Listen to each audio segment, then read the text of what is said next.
Euromaxx highlights, and here's your host, Anne O'Donnell. Hello, welcome to Euromaxx. We've selected our highlights for you. Let's have a look at some of the features coming up. Eye-opening trip. Photographer Iwan Baan shot around the world for an entire year. Gourmet getaway. We visit the Ice Q restaurant way up in the Austrian Alps.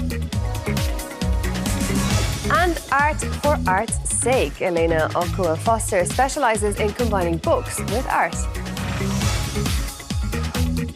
The French city of Lyon was very busy with tourists again this year. The Festival of Lights attracted over 4 million visitors for the 4-day event.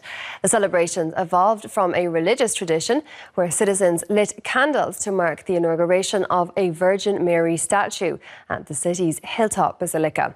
Let's have a look at the highlights from Europe's biggest light show featuring world-class artists.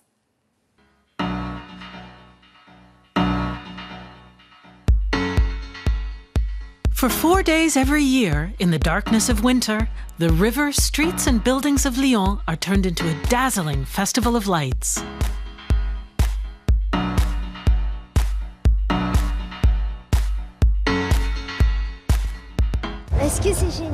It's great. There's so much to discover. We're from Lyon, so we're used to it. It's always great. The festival's great. It's our first, but we really love it. It allows us to get some fresh air and see some wonderful things. Featuring over 80 light installations, the dazzling display is the biggest of its kind in Europe. This time, Berlin light designer Christopher Bauder is taking part. He and his team are responsible for lighting up the Hôtel de Région, the regional government building. Working with light, darkness and light has always been a fascination of mine. As humans, we're conditioned to pay attention to light and movement, and we're also fascinated by it. And I hope that comes across in our installation. 4 days before the festival, Bauder arrived to begin programming his spectacle. It consists of 50 illuminated triangles suspended above ground, a marriage of motion and music. Renowned electronic musician Robert Henke worked on the soundtrack.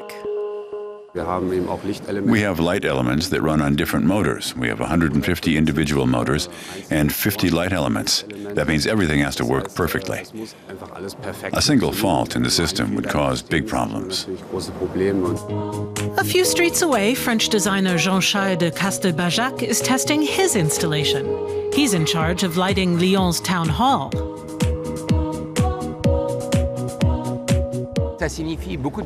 It's brought me a lot of joy. It's an important project for me, and one that required a lot of preparation. I had to travel to Lyon 4 or 5 times. Luckily, I have family here, but I really enjoy the work, especially with so many talented people taking part in working for the city. The Festival of Lights in Lyon has a long tradition. It started about 160 years ago with a procession of lanterns and candles in honor of the Virgin Mary. The origins of the festival make it special. It's anchored deeply in the history of the city. In 1852, city officials and religious leaders decided to honor the Virgin Mary. They wanted to erect a statue of her next to the basilica. It was supposed to happen on the 8th of September, but the weather was terrible. So the people of Lyon decided to push back the date a few months. That's why December the 8th has since been the day commemorated with a light procession through the city. This year's event has attracted about 3 million people. The highlights include the projections on the Place de Terreau and an installation in a 2-kilometer-long highway tunnel.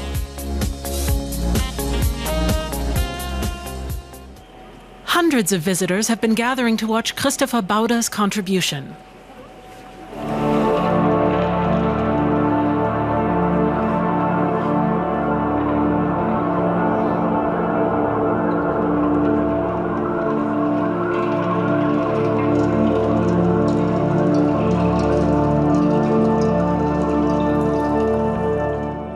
The installation is working. We haven't had any big problems so far. I think it's breathtaking. Last night there was a moment when I stood in front of it and thought, that's just incredible. It doesn't happen often with my own work. The Festival of Lights always finds ways to reimagine and reinvent itself, seeing tradition not as a constraint, but as a strength to build on. In Madrid, we went to visit a very rare publishing house. It invites writers to submit their novels and also welcomes submissions from artists. The business is called Ivory Press and is owned by Elena Ochoa, who is an avid art enthusiast. She has managed to find a way to combine her two passions and has created a unique artistic theme that is popular with both artists and bookworms alike.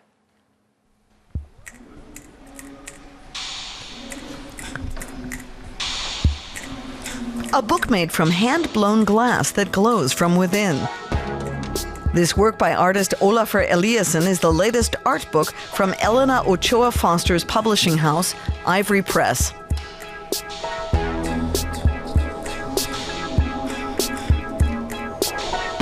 Here, a bronze book cover by Anthony Caro encases the handwritten poems of German writer Hans Magnus Enzensberger like a precious treasure. 17 years ago, Elena Ochoa Foster turned her love of books into a profession. I founded Ivory Press without having any experience in publishing whatsoever. I simply had a burning desire to do it and went at it with real passion. I still have this and hope it will remain so. Otherwise, I'd do something else. It's pretty labor-intensive. The stars of the art market clamor to create books for her.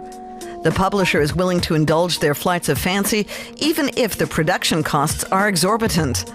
Ivory Press publishes limited editions that can sell for hundreds of thousands of euros, like Wound by Anish Kapoor.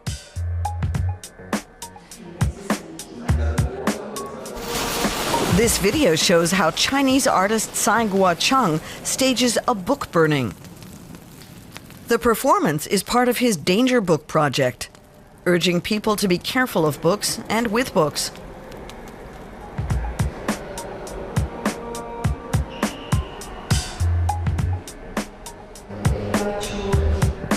But famous names alone don't guarantee financial success.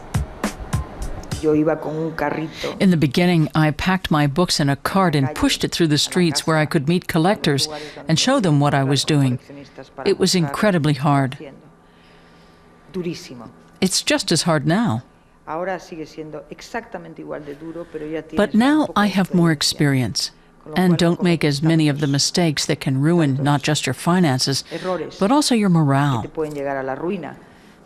Because ultimately, you want to be proud of what you do and get recognition for it.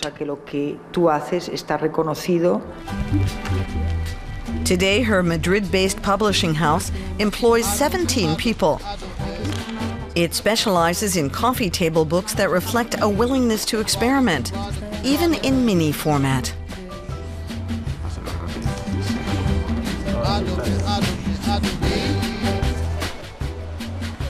Ivory Press now owns a bookstore, as well as an art gallery located in a former underground parking garage.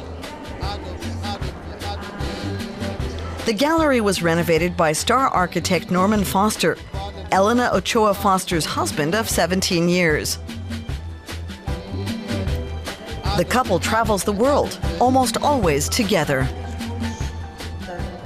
This is a person who has extraordinary passion. I mean, incredible force and enthusiasm and commitment, and also very impatient. So things happen quickly, but forcefully. But somebody who's also a perfectionist, who has extraordinary standards.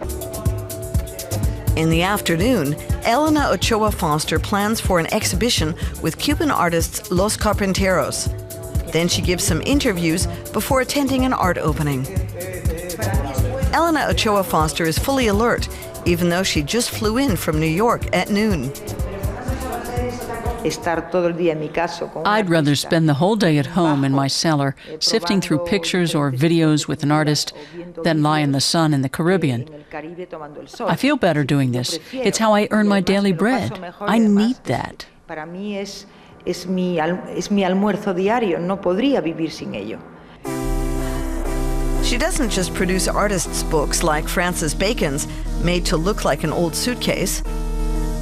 Elena Ochoa Foster also collects art, including this book sculpture by Anselm Kiefer, and a whole room installation from Damien Hirst. They're part of a permanent exhibition in her gallery, which is open to the public. Works by South Korean photo artist Bon Chang-koo, which she's currently showcasing here in Madrid, also hang on her own walls at home. Elena Ochoa Foster says they give her strength to tackle new projects. And she already has plenty of those planned for the year ahead. Architectural photographer Iwan Baan is making quite the reputation for himself. The Dutchman is regularly published all over the world and considered one of the most important architectural photographers of our time. Now his latest instalment of work is on display at the Marta Museum in North Rhine-Westphalia's Herford. There he's exhibiting 52 weeks, 52 cities, photographs from his year-long world trip. Views of Fogo Island off Canada's Atlantic coast. And the Chinese capital Beijing on an unusually clear day. Or the capital of Allahabad in India, where the Hindu festival Kumbh Mela was celebrated this year. They're a small taste of the pictures taken by Dutch photographer Iwan Baan on his travels. He covered 52 cities in 52 weeks. My life is a non-stop traveling life, so I live 365 days a year in hotels, out of suitcases. This show is a kind of diary of the last year, of places we've been to, people we've met, and things we've seen. The Marta Museum in Herford, Germany, is presenting the first solo exhibition of the photographer's work. It encompasses 60 images showing how people live all over the world.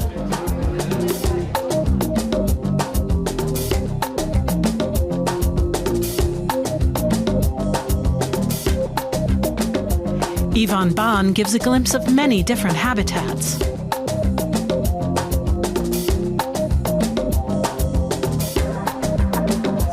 For the 38-year-old, the project marks a return to his artistic roots. I came from a background doing documentary photography, but I was always interested in space and people, and they're the subjects of my pictures usually, and sort of the architecture happens sort of in a way anyway in the background. It's the place what sort of what brings people together. So for me, people are a very important part of telling these stories. And every picture tells one. Like this photo taken in the Nigerian city of Lagos. It shows a floating school by the architect Kunle Adeyemi. It's a pilot project designed to promote alternative living spaces in a region prone to flooding.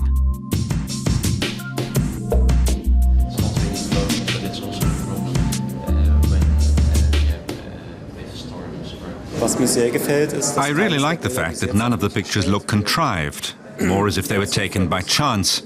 Despite that, they're very precise, very expressive. He always incorporates people into his pictures, and in doing so, they're very vivid and very personal.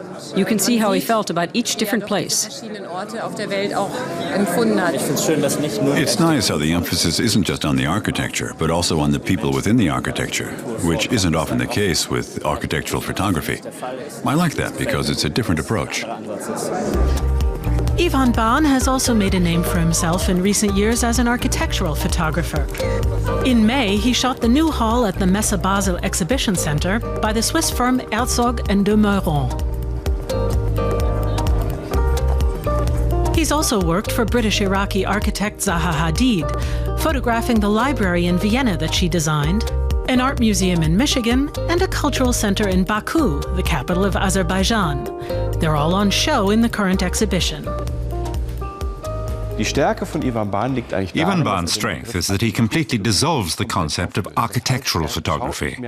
That means he doesn't concentrate on iconic buildings, but he focuses on how we humans shape living spaces. I think that's what's special about him, that he operates with an incredible love of people and places, and attention to detail. combined with a friendly distance and a critical eye. The exhibition in the Marta Museum in Herford runs until February 16th. Meanwhile, Iwan Baan continues his travels. A new project takes him to Iraq in a few weeks, another destination to be laid bare by his unique scrutiny. We ate on top of the world in the Ötztal Valley in southwestern Austria, where this week we visited a uniquely designed restaurant made of glass structures and situated in the area's #1 mountain for skiing. The Ice Q restaurant is a transparent structure and has been ranked as an architectural masterpiece. We couldn't resist its call of the wild, so why don't you join us?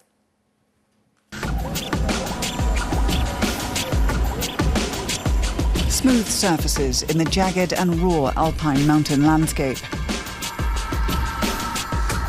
Ice Q, 3,048 metres above sea level. It's meant to be the new attraction in the Austrian Alps. The basic concept of the building is about blocks of ice stacked irregularly on top of each other. There are 4 blocks in all, and you can walk through all of them. We came up with the idea because we are near the glacier. We're at over 3,000 meters altitude. The Ice Q was built in just 6 months, from June to November 2013, at a cost of €4 million.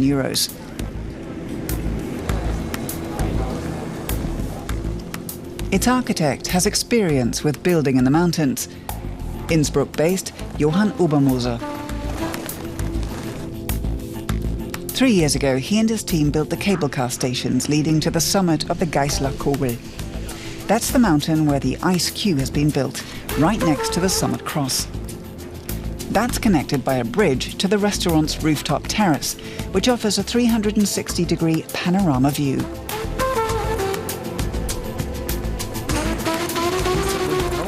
I think the glass construction combines well with the snow, the ice and the mountain. This building, we like it. We are first time here, and I think it's good that you prepare this nice place for the tourists.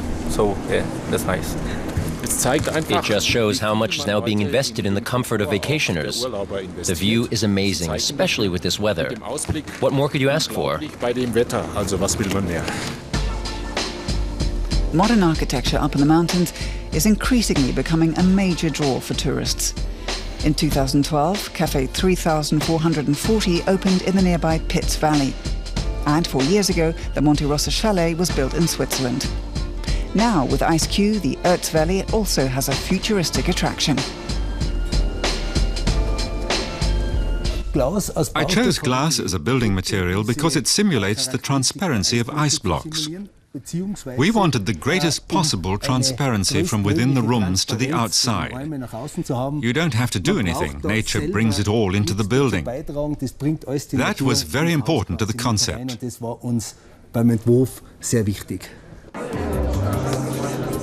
So it's easy to admire the mountain view while staying elegantly warm and comfortable, for instance, in the 80-square-metre lounge. But the heart of the building is the designer restaurant on the 2nd floor.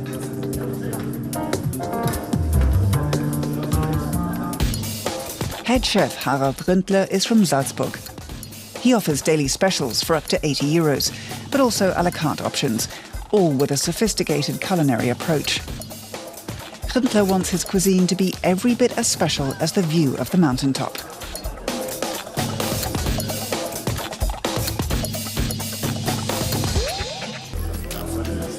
Part of the marketing concept includes an exclusive wine selection. 3 top vintners from Germany, Austria and Italy have created a red wine especially for Ice Q, the Pinot 3000. It'll soon be aged here in oak barrels, rather than only in the bottle. The idea is to bring the barrels from the individual vineyards up here, then store the wine under these very special high-altitude conditions. The temperature is a constant 12 degrees Celsius, but due to the difference in air pressure, the wine will mature more slowly in the oak barrels. Haute cuisine and futuristic design. The idea behind Ice Q Zolden is drawing plenty of visitors. An elegant restaurant high on the Geislerkogel is indeed a heady combination. Well, if you're a bit of a Scrooge, then Christmas is no fun. Festive traditions are impossible to escape this month. Here in Germany, every corner you turn, there's a mulled wine stand, talk of Santa Claus, not to mention the Christmas markets. All these typical Christmas traditions and myths certainly put Scrooge's head in a spin. Claudia Weingartner, however, was wondering where all of these practices came from. She's written a book about it, and we went to meet her at the Munich Christmas market for the lowdown. Gingerbread, Christmas trees, Santa Claus, and a post office for wish lists. These are all staples of a typical German Christmas market. But where do these traditions come from? Claudia Weingartner is asking precisely that question. Her new book, Alles Mythos, or It's All a Myth, looks at the origins of German and European Christmas traditions. Question 1. This one's for the kids. Where does Santa Claus come from? These youngsters agree, definitely the North Pole. Well, I know the red clothes were definitely brought in by Coca-Cola. It's true that a Coca-Cola advertising campaign in the 1930s popularized the image of the plump, bearded Santa Claus we know today. As for his hometown, many people say that's Rovaniemi in Lapland. The city then officially registered itself as the home of Santa Claus in the European Union.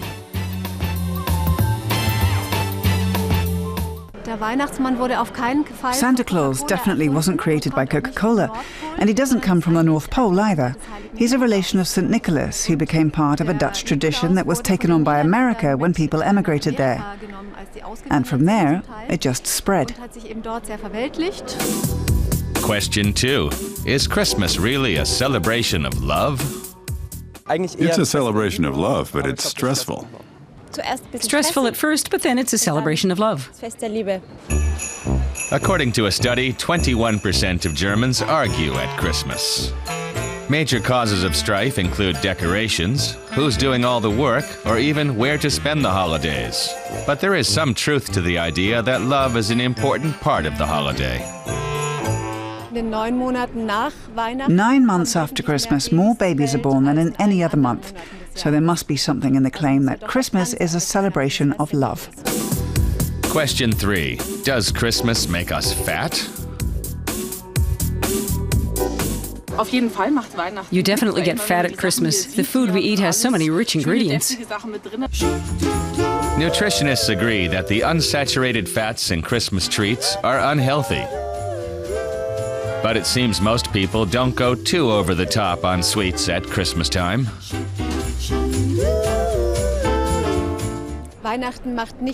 Christmas doesn't make you fat, according to a British study, which says men and women only put on about 400 grams. Other than that, Christmas treats are healthy. Ingredients like whole grain wheat flour, almonds and nuts are packed with energy, and they also help soothe the nerves.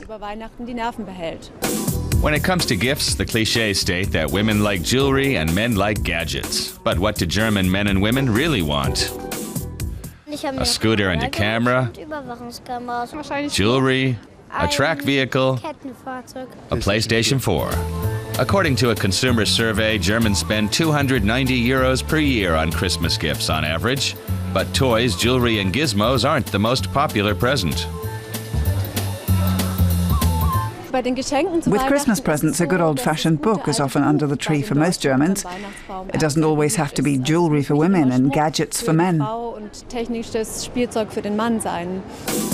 Question 5. Why do Germans always give presents on the 24th of December? The church says to. Christ wasn't even born yet, but so what? Don't know. Most European countries give presents on the 25th of December. But the Germans just can't wait that extra day. No one knows when Jesus was born, but at some point the church set the date as December the 25th. But in Germany, people used to spend the time before going to church in the pub. As a result, the church services were a bit too merry for the church's liking. So they brought the services forward in some places. And that's why Father Christmas will make his deliveries in Germany on the 24th of December as usual. Well, that's it from me, Anne O'Donnell, and the rest of the Euromaxx crew. Thanks for watching. And don't forget, you can check out our highlight features online. Thanks for watching.